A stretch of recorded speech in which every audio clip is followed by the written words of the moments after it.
তাদেরকে ঢাকা ইউনিভার্সিটির শিক্ষার্থীরা, এখানে ঢাবির অনেক শিক্ষার্থী এসেছিল, তাদেরকে অস্ত্র নিয়ে হামলা করেছে। আমাদেরকে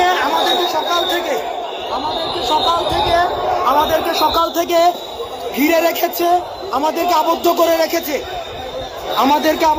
রেখেছে, সকাল থেকে আমাদেরকে ঘিরে রেখেছে।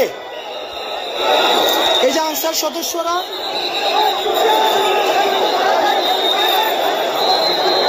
আমাদের বিশ্ববিদ্যালয়ের অনেক ছাত্র আহত হয়েছে, এই যে দেখেন, এই যে একজন শিক্ষার্থীকে পিটাচ্ছে, এই যে দেখেন একজন শিক্ষার্থীকে, এই যে দেখেন বিশ্ববিদ্যালয়ের সব হলের স্টুডেন্ট, এই যে ওরা ছাত্র।